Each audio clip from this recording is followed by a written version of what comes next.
y especialmente en la medida que logramos más conquistas y apostamos a esa equidad, pues amenaza ciertas estructuras de poder, poder económico, poder político, y también hay mucha desinformación sobre qué significa este tema de la igualdad, de la perspectiva de género, y obviamente ante esa desinformación hay miedo. Porque la realidad tiene sus matices. Buscamos lo diferente, darle la vuelta a las tendencias, ver más allá de la superficie. Bienvenidos al podcast Un Giro Diferente con Yosanni Moni. Esta mañana, antes de salir de casa, recibí muchas felicitaciones. Y no precisamente por ser el día de mi cumpleaños. No, me felicitaban por ser una mujer alegre, bondadosa, tierna. Y después, cuando llegué al trabajo, las felicitaciones seguían y todas acompañadas de abrazo. En marzo se conmemora el Día Internacional de la Mujer. Y distinto a lo que muchas personas piensan, no se trata de un día para felicitar a la mujer por ser amable, bondadosa, tierna o amorosa. Por el contrario, esta fecha es una oportunidad para reflexionar sobre la lucha por la igualdad de derechos y además para abordar los desafíos que aún persisten en todo el mundo. Hoy tengo el honor de que nos acompañe una de esas voces que se levanta por la igualdad de género y por la igualdad de condiciones. Es un honor para nosotros que nos acompañe la doctora Aida Mencía Ripley, doctora en Psicología Clínica, actualmente es vicerrectora de Investigación e Innovación en la Universidad Iberoamericana UNIBE. Además, es titular de la Cátedra UNESCO de Estudios Intersectoriales de Género en Educación y Psicología y es titular de la Carrera Nacional de Investigadores en Ciencia, Tecnología e Innovación. Bienvenida, doctora Mencía, a este espacio de diálogo y reflexión. Muchas gracias. Es un honor para nosotros que nos acompañen. Este 8 de marzo, doctora, muchas mujeres, al llegar a sus trabajos, las recibieron con una rosa. Y le pregunto, ¿cómo ve usted esta práctica y de qué manera este lindo gesto contribuye a la igualdad de derechos? Bueno, yo creo que tal vez no enfocarnos tanto en el gesto, sino en lo que representa el día, y tal vez hay personas que se ofenden con el gesto, y tal vez no tanto verlo desde esa perspectiva, sino que eso tal vez debe de servirnos como un indicador que nos deja saber que queda mucho trabajo por hacer, más que otra cosa. Yo lo tomo como una oportunidad para abrir un diálogo y de realmente comprender qué es lo que estamos tratando de lograr y por qué es importante la concientización un día como hoy, que obviamente celebra una fecha en la que empezó como una tragedia, ¿no? Pero hoy en día nos da la oportunidad de visibilizar las conquistas de las mujeres, que son muchas en el último siglo, pero también profundizar en las brechas que quedan por cerrar, que lamentablemente siguen siendo muchas. Cuando nosotros hablamos de igualdad o equidad de género, siempre hay alguien que se asusta, incluso mujeres. Sí. ¿Por qué? Bueno, es que este tema es uno de los temas más importantes en la vida humana, ¿verdad? Esto de ser hombre, de ser mujer, y cómo eso se da en la sociedad, y especialmente en la medida que logramos más conquistas y apostamos a esa equidad, pues amenaza ciertas estructuras de poder. Poder económico, poder político, y también hay mucha desinformación sobre qué significa este tema de la igualdad, de la perspectiva de género, y obviamente ante esa desinformación hay miedo, lo cual es lógico. Me gustaría que iniciando veamos algunos conceptos que creo que traerlo a la mesa van a hacer que este diálogo se pueda entender mejor. Sí, cómo no. Por ejemplo, establecer la diferencia entre igualdad y equidad. Y en segundo punto, ¿qué es género y qué son los roles de género? Sí, bueno, cuando hablamos de género y hay debate académico sobre estas definiciones y hasta qué punto son construcciones sociales, obviamente nada en la vida del ser humano se desprende de una realidad biológica. Entonces es importante también reconocer esas realidades. Y cuando hablamos de esos roles, pues hablamos de cómo las distintas sociedades han ido construyendo lo que es ser hombre o ser mujer. Son roles que varían acorde a culturas, marcos referenciales religiosos o humanistas o seculares. Entonces, esos matices son importantes porque, por ejemplo, cuando hablamos de igualdad entre las mujeres y hombres, lo que necesita la República Dominicana no es lo mismo que necesita Suiza o Afganistán. Definitivamente. Entonces, todo esto tiene un contexto y lo que funciona también para un grupo particular no necesariamente funciona para otro. Entonces, y también lo que pasa mucho en el diálogo actual con los temas de equidad entre hombres y mujeres, es el tema de lo polarizadas que están las opiniones, en gran parte por la desinformación, y eso estanca el diálogo, que nuevamente es fundamental. Para que las sociedades avancen tiene que haber equidad, y está demostrado que las sociedades en las cuales hay mayor equidad entre hombres y mujeres les va mejor en todos los indicadores de desarrollo. ¿Y qué podemos entender por equidad? Estamos hablando donde tanto los hombres y las mujeres tienen las mismas oportunidades para participar en la vida pública, para acceder a servicios de salud, la educación, la actividad económica. Por ejemplo, que un hombre y una mujer que hacen el mismo trabajo y tienen la misma formación ganen igual. Eso es lo que estamos hablando. No se está hablando de redefinir lo que es una mujer, de redefinir lo que es un hombre, sino es un enfoque de derechos que reconoce la dignidad inherente de las mujeres. Es decir, que lo que persigue esta fecha, con la cual me identifico por supuesto, no se trata de reconstruir el mundo. No, se trata de lo que tenemos que hacer en nuestras distintas estructuras sociales para lograr la equidad. Y eso no significa destruir la sociedad completa. Respiren muchas personas. Exacto. Eso no significa posturas radicales y polarizadas. No, tampoco es estar en contra de los hombres. Significa que lo que no funciona hay que arreglarlo. Excelente.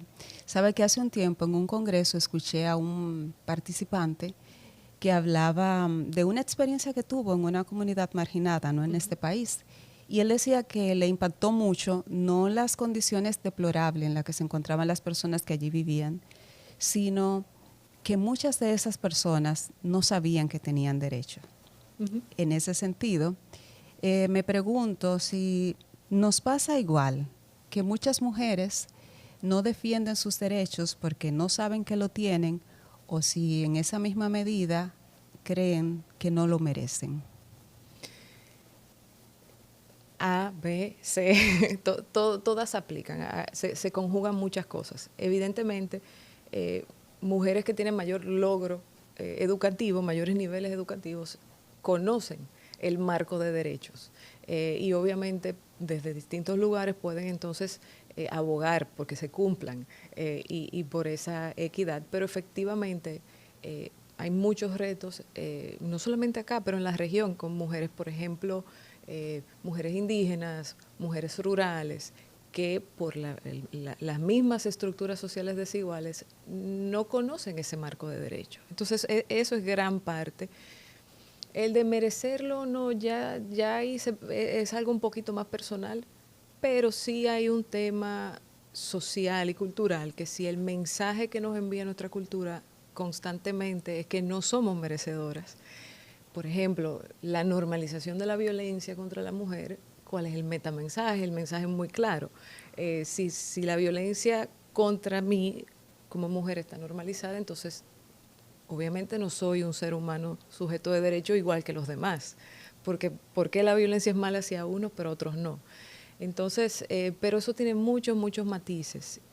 Nada es únicamente cultural o únicamente personal. Todo esto se conjuga de una manera muy compleja. Esta mañana casualmente yo levanto mi bandera de lo que yo pienso. Me felicitan y yo amablemente les digo gracias. Y hablando sobre el tema, una compañera me decía, no, porque yo no necesito que peleen por mí, porque cada mujer lo que necesita es ella misma hacer su propio camino.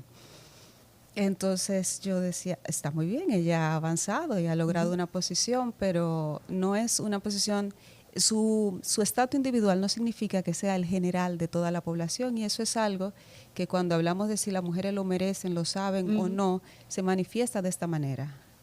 Y eso creo que debemos ir mirando un poco más de lo que tenemos enfrente. Sabemos que existen muchas barreras sociales que le impiden a la mujer escalar en algunos sectores y lograr ciertos terrenos, conquistar ciertos terrenos. Y yo me pregunto, sabemos que sí, que esas barreras sociales están ahí, pero ¿cuáles son las barreras psicológicas que tienen que vencer las mujeres que deciden dar un paso hacia adelante? Sí, es precisamente eso que mencioné antes de cómo se conjugan estas cosas. Un ejemplo, y nuestra hermana Universidad INTEC hace poco publicó un estudio que confirma unos datos que también una investigación mía ya de hace unos años había encontrado, que por ejemplo en la educación primaria todavía los docentes dominicanos mantienen la creencia de que las matemáticas y las ciencias son para los niños, que las niñas simplemente no tienen esa misma habilidad innata para las ciencias y las matemáticas. Entonces, para tú llegar y decidir romper una de esas barreras, ¿qué tanto es una decisión propia? Porque hay una enseñanza social, un condicionamiento social desde muy, muy temprano que te está diciendo, no puedes. Pero evidentemente podemos y muchísimas lo logramos. Ahí hay que ver los distintos entornos y cómo interseccionan esa identidad, ¿no? Eso de que soy mujer, con otras identidades. Esa es la riqueza que aporta la interseccionalidad a el estudio de la mujer, porque te permite contextualizar a la mujer en un contexto socioeconómico, en un contexto cultural, y la realidad es que las identidades solapan, y solapan identidades privilegiadas con identidades no tan privilegiadas. Y por eso ahí ves esa persona que dice, pero es que esto no depende, dejen de victimizarse, que esto no depende, eso cada quien se empodera. Qué privilegio, ¿no? Que si tú has llegado a esta altura de la vida con unas cuantas canas y puedes mirar atrás y decir, yo estoy haciendo exactamente lo que yo quiero, como yo quiero y nunca he tenido que dudar de mí, óyeme, qué maravilla. Pero la realidad es que nuestro contexto económico, cultural y social no nos permite ese privilegio a la mayoría.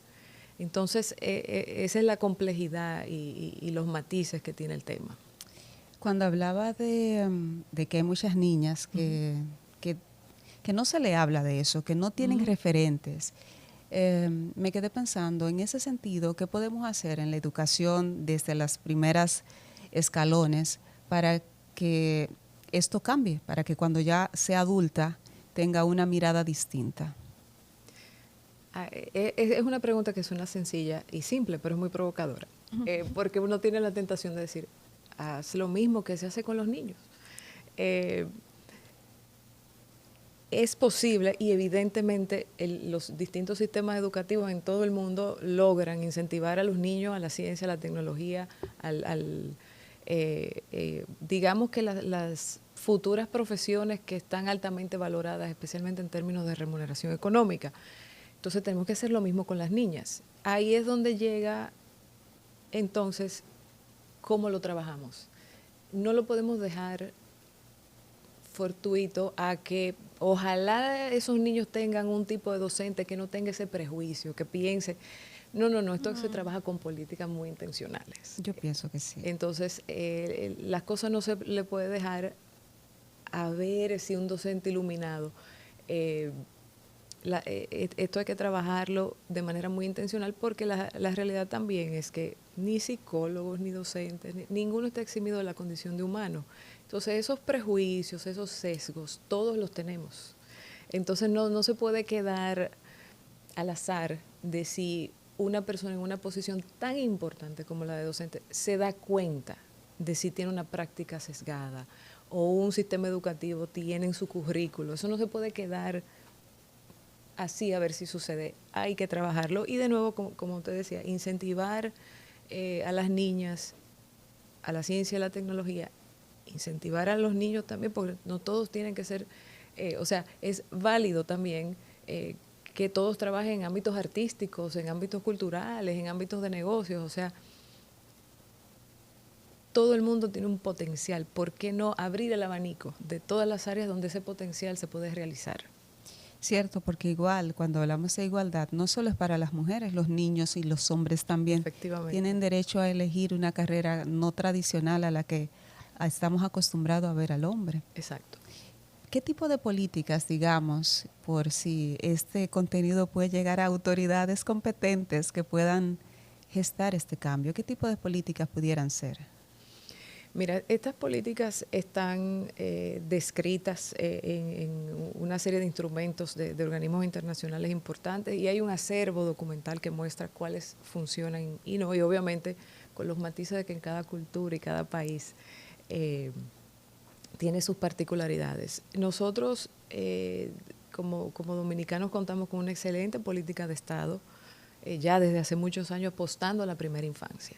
Apostar al desarrollo integral de los niños y las niñas es la mejor inversión que puede hacer una sociedad. Entonces, apostar a esas políticas que reducen brechas, especialmente que aseguran el acceso a la educación, la permanencia en la educación de calidad, servicios de salud, y que de manera sistemática, y esto es muy importante, monitoreo y evaluación. Cada país, cada cultura tiene que ir evaluando qué va funcionando y qué no va funcionando dentro de su contexto. Entonces, las recomendaciones de políticas son desde apostar a la primera infancia. Otra de los grandes predictores de desigualdad en las mujeres es el matrimonio infantil o las uniones tempranas. Tenemos avances significativos como país en ese sentido. Y claro está, la distribución desigual de las tareas del hogar. Esa es otra de las razones por las cuales las mujeres no ingresan a la actividad económica en sus principales años productivos.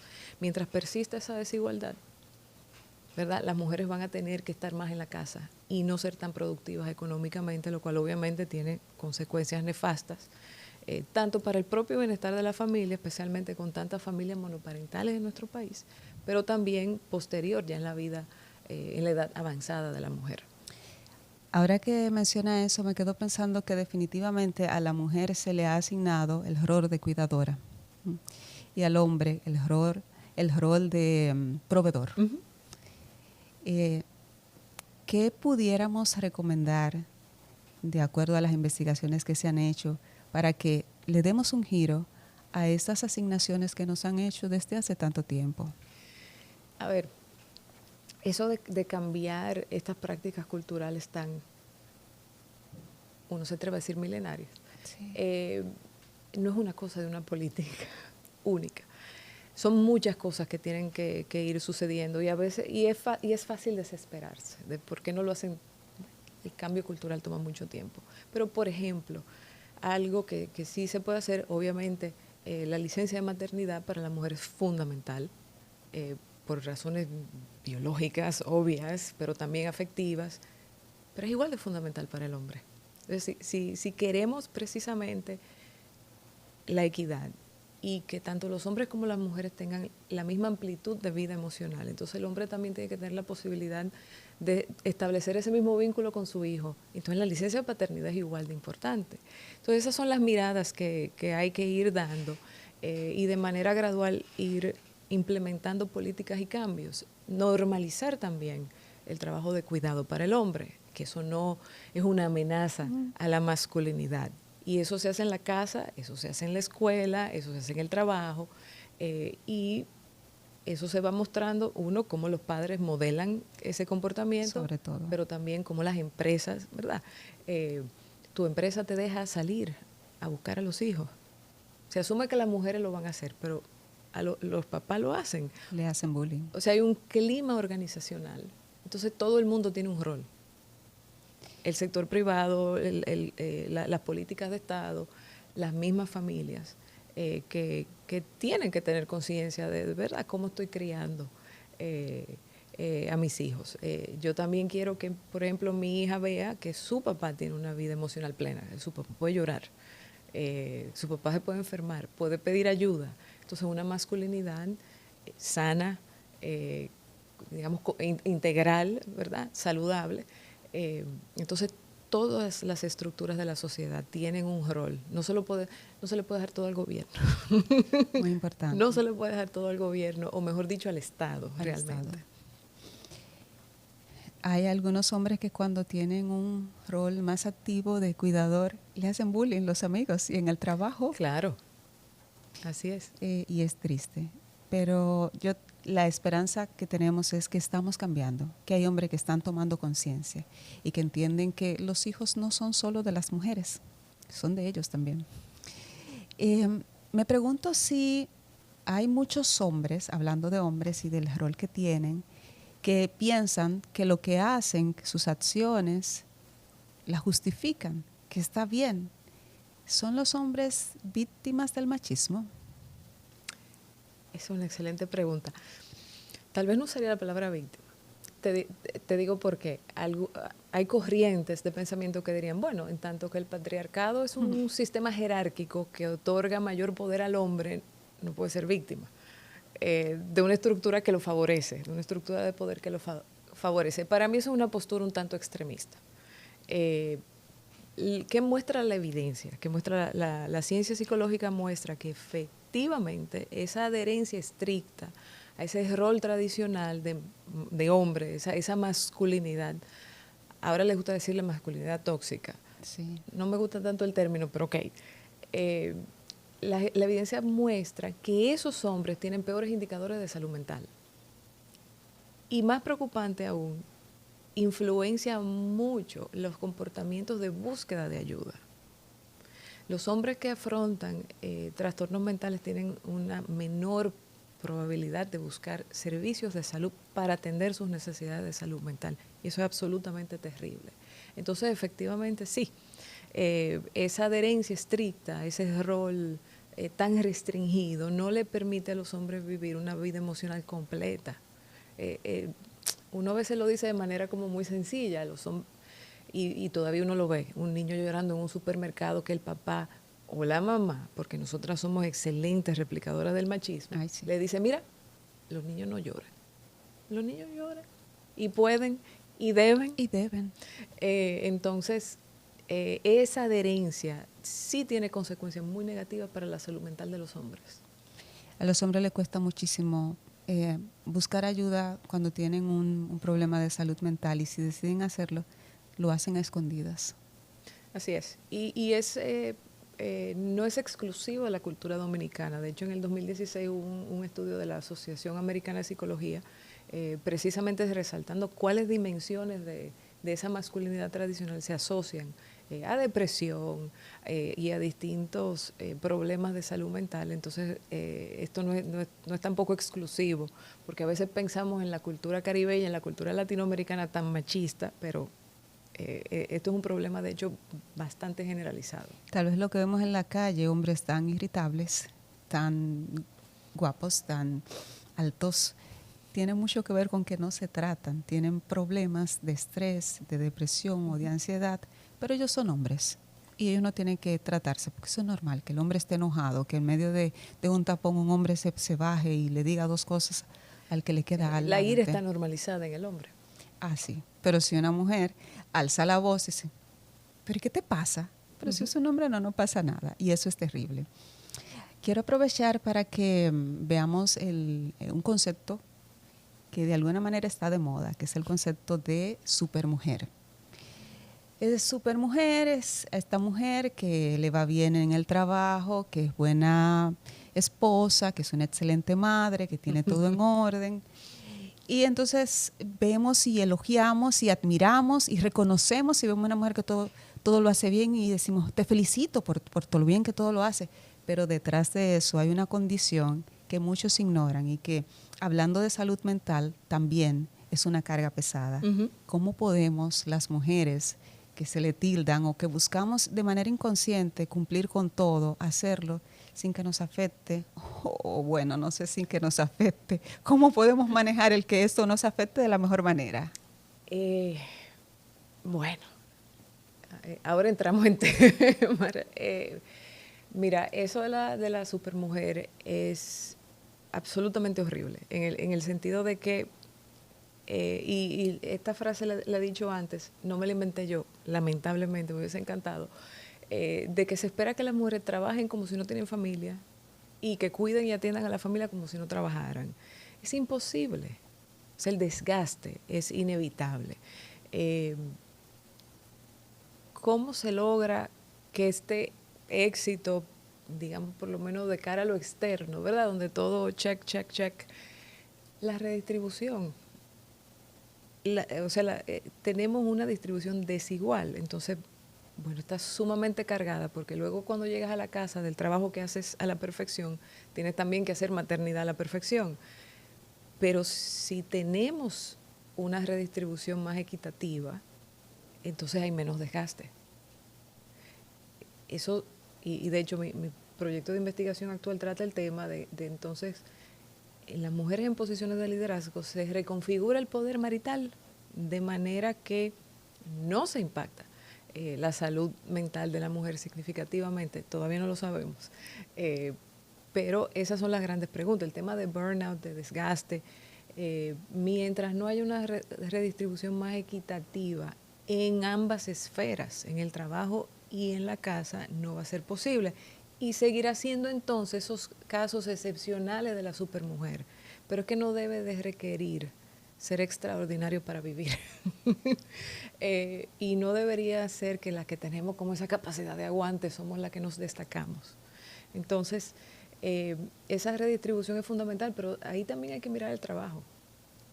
¿Y qué tareas recaen en las mujeres que no recaen en los hombres? Porque hay desigualdad también inclusive en la academia, o tal vez especialmente en la academia. Se ha demostrado que cuando las mujeres tienen acompañamiento y mentoría por parte de mujeres en la academia, permanecen en la academia y tienen mayor logro en la academia. Pero eso significa que hay una mujer que está haciendo menos ciencia para acompañar y alar hacia arriba a esa otra mujer. Pero el momento de promoción, eso no cuenta. Lo que cuenta es la producción científica. Entonces tú estás cargando en la casa y cargando en el trabajo de manera desigual en ambas esferas. Es demasiado. Lo triste en ese caso es que si una mujer decide decir es que no puedo con todo, tal vez lo que están alrededor le dice, pero deja tal cosa, siempre hay que renunciar a algo. Uh-huh. Es como, no vamos a crear las estructuras para que tú puedas avanzar en lo que tú quieres, sino es sencillamente renuncia, deja el trabajo, dedícate a la casa. O está al lado opuesto de la supermujer, que es que se empuja a la mujer a tener que elegir entre ser madre o dedicarse a una familia o su trabajo. Es como si no hubieran matices. ¿Y qué tanto eso es una decisión? Especialmente en el contexto dominicano, donde, por ejemplo, la pobreza está feminizada y 1 de 3 mujeres económicamente dependientes. Entonces tú estás en tu casa, pero lo decidiste, ¿verdad? Si tuviste una unión temprana, un embarazo en la adolescencia, tuviste que salir, que hay que criar ahora el niño o la niña, tu proyecto de vida fue interrumpido, tu proyecto educativo, eres una persona que está en esta sociedad tan tecnificada sin una formación académica, entonces no te puedes emplear, pero tampoco puedes estudiar. ¿Qué tanto eso es una decisión de estar en la casa con la familia? Y a veces además tomar la palabra y decir cómo nos sentimos en torno a esto, podemos tener consejos con los cuales no nos sentimos mejor. Por ejemplo, yo hablando del tema, diciendo, bueno, pero es que sí tenemos que ver una realidad distinta tal vez a la que yo vivo. Y me decían, pero las mujeres tienen más derecho que los hombres, las mujeres siempre han sido más privilegiadas, porque si una mujer se separa del hombre, se queda con todo. Eso me lo decía un hombre, por supuesto. Entonces es como, qué difícil se nos hace, ¿verdad? Sí, no, y obviamente la base evidenciaria está ahí, o sea, las mujeres no tenemos mucho tiempo siquiera que podemos heredar las limitaciones a la participación activa en la vida económica de las mujeres eran onerosas hasta hace muy, muy poco tiempo. El sufragio. Algo tan básico, ¿verdad? ¿Qué tan vieja es la democracia y cuánto tiempo tenemos las mujeres participando activamente? No es mucho. Lo que pasa también es que el contexto propio de uno, de su propia identidad y su propio privilegio, no te permite ver esas otras realidades. Y eso requiere un trabajo interno bastante Bueno, complicado. complicado, que no estamos acostumbrados y que tal vez no vemos que necesitemos hacerlo. Hablando de ver realidades, hay hombres, mujeres también, que dicen que en el trabajo no hay discriminación ya, porque en algunos puestos hay mujeres que ganan igual que hombres en los mismos puestos. Entonces, me pregunto, o le pregunto a usted, ¿tienen razón al pensar esto o por el contrario están equivocados? Bueno, sin ofender a nadie, están equivocados en el sentido que la evidencia no apoya esa posición. En República Dominicana, por ejemplo, obvio que habrá mujeres que ganan igual o más, pero ¿dónde, cuándo y en qué contexto? La realidad es que hay una brecha salarial. Las mujeres ganan aproximadamente el 86% de lo que ganan los hombres. Y en el sector informal esa brecha es aún mayor, es hasta un 60%. Y hay investigaciones del Foro Económico Mundial, del Banco Mundial, de diversos organismos, o sea que no es un estudio nada más que salió con ese dato, sino que se puede comparar y contrastar. Esas brechas existen. No podemos tomar decisiones en base a la anécdota de un caso excepcional. Eso es extremadamente peligroso y fatal para cualquier política que tome una empresa o cualquier tipo de institución. Hay que aferrarse a los datos y los datos lamentablemente nos siguen diciendo que esa brecha existe. Por ejemplo, el PNUD, y eso está abierto al público, y una plataforma de hecho muy interesante, pues te deja manipular los datos y ver diferentes variables. Calcula un índice de desigualdad de género. Y se pueden comparar diferentes países y diferentes regiones y en dónde están las brechas. Aún en los países que están más avanzados, que obviamente lo sabemos, los países de Escandinavia y de Europa Occidental, aún en los que están adelante, la brecha en la participación política de las mujeres sigue estando. Entonces, están equivocados. Están equivocados. Y a veces no quieren ver lo que tienen enfrente. Tal vez una mujer, ay, porque tú eres mujer lo dices, pero esta semana salió en el periódico los resultados de un estudio de, creo que fue Banco Mundial, ¿cómo se llama? Que hablaba de los resultados en torno a la brecha que hay entre salarios, a la desigualdad, a la situación de los embarazos y las uniones tempranas. Está ahí, pero es como que página que no queremos ver. Cuando hablaba de la oportunidad que tiene la mujer de participar en política o no en esos países que son lo que son ahora mismo referentes, nosotros tenemos mucha distancia que recorrer para llegar allá. Quiero preguntarle, ¿qué opina acerca de la discriminación positiva? En el caso específico, ¿qué opina sobre la cuota femenina en la política? Ya ahí sale de mi área de estudio, ¿no? A ver, tendríamos que ver los datos de cómo se comporta un tipo de política que imponga, por ejemplo, un sistema de cuotas. Cómo eso funcionaría en nuestro contexto cultural. Pero definitivamente, ante el hecho de que no hay un avance significativo en la participación política, hay que tomar medidas. En la medida que hay más mujeres participando en la política, se abren más oportunidades para las mujeres, se abre un discurso más inclusivo, se abren otras perspectivas. Eso lo sabemos. Los países que se han acercado más a la paridad, Dinamarca es el que lleva la delantera, se ha mostrado que esto es eficiente, que esto funciona, ¿verdad? Entonces hay que empezar a implementar, pero hay que medir. No podemos simplemente asumir. Ahí está la política, funcionó en Suecia, déjenla correr. Somos otra cultura.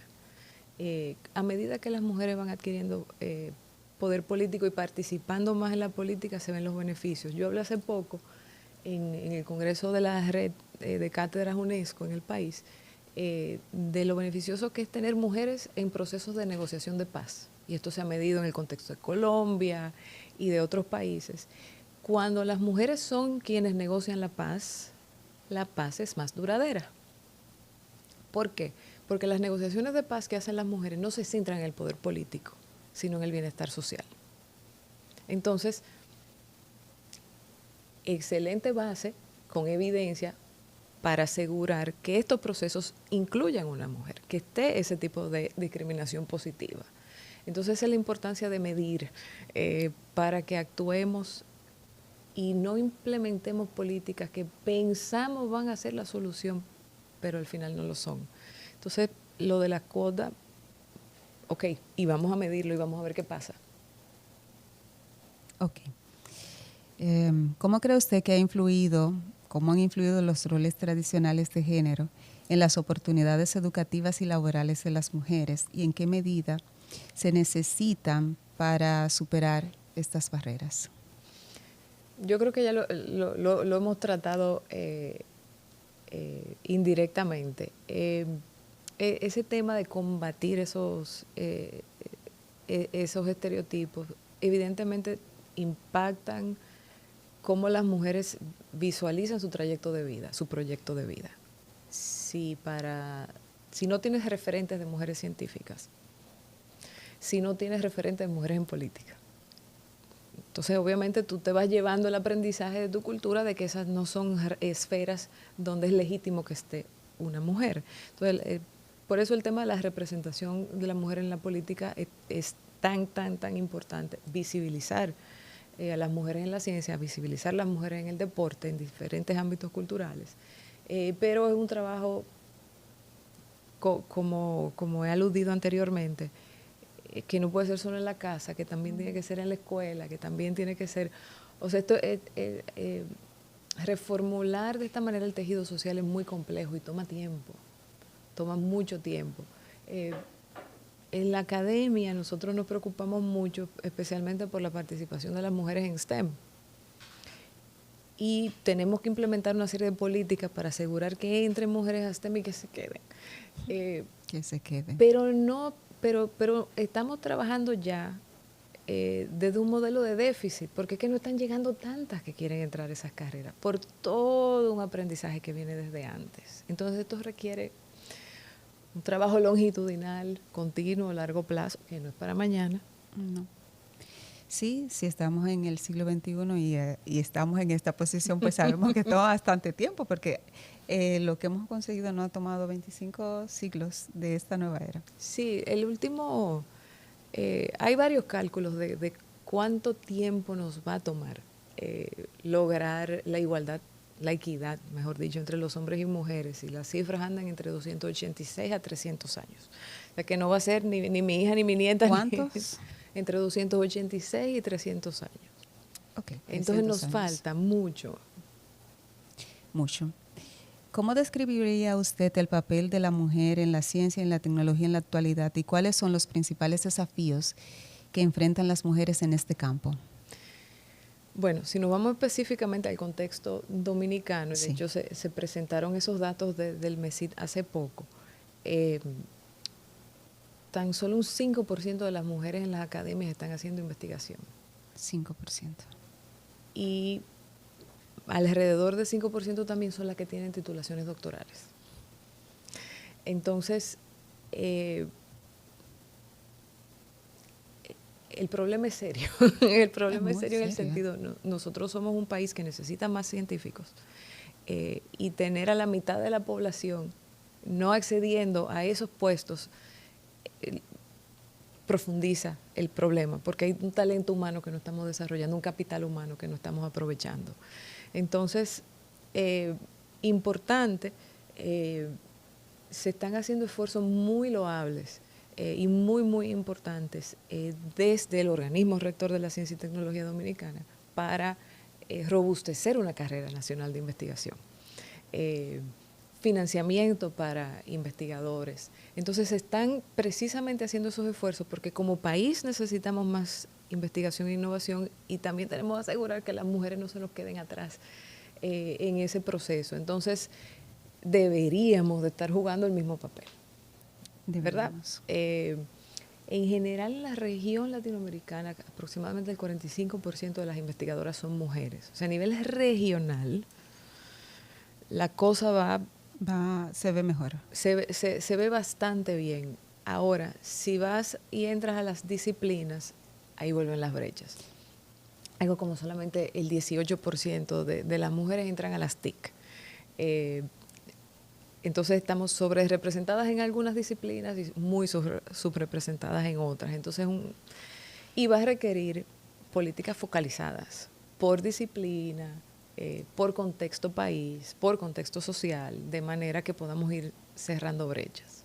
Casualmente esa era una pregunta que quería que viéramos aquí, si el país cuenta con data sobre Sí. la cantidad de mujeres que están en investigación y si la tiene clasificadas. Sí, sí, claro que sí. Precisamente aludía a esas cifras y precisamente este esfuerzo del MESI de crear y sistematizar la carrera nacional de investigación es lo que le permite al país mirarse en relación a cómo está haciendo ciencia y tecnología, quién le está haciendo, cómo le está haciendo. Se calcula, por ejemplo, del Fondo Nacional de Investigación, la proporción de hombres y mujeres que reciben el financiamiento. El tema de género es un tema que se habla, o sea, no, está visibilizado. Estudiar temas relacionados a la mujer está dentro de las líneas de financiamiento en el Sistema Nacional de Investigación. O sea que hay unos avances muy, muy importantes en ese sentido. Eso es bueno. Creo que era hoy, esta mañana, que veía que había una actividad de mujeres periodistas y decían que aún ahí se veía discriminación, que algunos hombres a la hora de citar fuentes preferían la de los hombres antes que las investigaciones hechas por mujeres. Entonces, qué bueno que tenemos data de las investigaciones que hacen las mujeres, pero el reto es ahora que las usen y que las tomen en cuenta como buenas y válidas. Sí, claro, el tema de... y eso a veces no se habla tanto, porque se habla mucho de que las mujeres se empoderen y salgan a hacer ciencia y a conquistar el mundo. ¿Qué tanto nosotras somos vistas como científicas? O sea, ¿qué tan legítima se ve nuestra ocupación de ese espacio? ¿Y qué tanto están haciendo las academias para asegurar que se vea a la mujer científica como un actor legítimo dentro del sistema científico y tecnológico? Y eso es algo que no depende de las mujeres. No. De nuevo, vuelvo y lo digo, esto no es un tema individual, se requieren políticas y se requiere entonces también trabajar con los hombres. ¿Cómo es que vamos a lograr que vean a la mujer como un actor legítimo en este entorno? Que cuando la mujer ocupe posiciones de liderazgo se vea como otro de los roles naturales que puede ocupar una mujer. Entonces estas políticas también tienen que asegurarse de que los hombres no se queden fuera, son un actor principal en la consecución de la equidad. Entonces, es menos empodérense y más trabajemos juntos y veamos cómo es que lo vamos a lograr. Sí, tengo aquí una pregunta que va en este orden. ¿En qué medida pueden las instituciones académicas y gubernamentales trabajar para crear entornos más inclusivos y equitativos para las mujeres en la investigación y la academia? Sí, y muchas de estas son aplicables en diferentes sectores, no son exclusivas para la academia. Por ejemplo, hay guías internacionales de mejores prácticas para reclutamiento. Si tú tienes un puesto de trabajo donde las mujeres están subrepresentadas, ¿cómo tú haces hasta el anuncio de reclutamiento? De manera que incentive a que las mujeres se animen a aplicar ese puesto. Y hay unas guías estandarizadas muy buenas, de hecho. En el caso específico de la academia, es interesante ver eso que te decía antes del trabajo de soporte que hacen las mujeres en la academia, de mentoría, que cuando se llega a evaluar el desempeño de esas mujeres no cuenta. La academia es muy competitiva, los puestos de investigador muy codiciados, muy difíciles de obtener. Entonces, si las mujeres son las que están a cargo de las iniciativas de inclusión y de las iniciativas de equidad, pero al final eso no cuenta, entonces, ¿qué sentido tiene? Exacto, entonces las academias tienen que ver cómo están distribuyendo esos roles. O sea, la academia estudia género y estudia a la mujer, pero a veces mirarse en el espejo, entonces ver como el mismo quehacer administrativo es un replicador de esa desigualdad. Pero, ojo, esos programas de mentoría son fundamentales para que las mujeres puedan ser retenidas, especialmente en las carreras STEM, pero también en posiciones de liderazgo. Entonces también el ciclo de vida de la mujer en la producción científica. Si vas a ser madre, que es una decisión que todavía toman gran parte de las mujeres, entonces cómo tu producción científica va a ser impactada por eso y cómo entonces el sistema de evaluación de esas mujeres científicas se va a adecuar a que hay un proceso biológico que va a ocurrir acá. Claro, eso no se tomaba en cuenta porque las mujeres no éramos científicas hasta hace poco, entonces hay que reestructurar ahí. Y políticas adicionales que aplican para todo sector. Hay que tener política de cero tolerancia al acoso sexual, hay que tener consecuencias para el maltrato, para el bullying, para el mobbing laboral, para todo ese tipo de comportamientos, y eso aplica a todo sector. Y políticas que sean... hay mucha gente que se pone nerviosa porque dice, entonces ahora ni se puede hacer un chiste. Oh, sí. Se pueden hacer chistes apropiados al contexto laboral y que no sean discriminatorios ni maltraten ni laceren la dignidad de otra persona. Entonces, la gente no basta con solamente tener una política por escrito, sino cómo yo educo a esa comunidad académica, cuál es el léxico, cómo es que nos vamos a hablar. No por censurar, y en la academia no puede haber censura, es cómo nos vamos a hablar de una manera que nos podamos transmitir respeto. Reconozco tu dignidad, cómo podemos disentir con respeto. Y eso es algo que beneficia a todo el mundo, no solamente a las mujeres. Entonces, esas políticas, cómo yo voy a educar a esta comunidad, de que no es una cosa por escrito y si lo hacen mal, pau. No. Mejor aprendamos a convivir. Obviamente, tiene que tener la política para cuando algo malo pase. Pero a veces eso es lo que hacen las instituciones. Política en un archivo.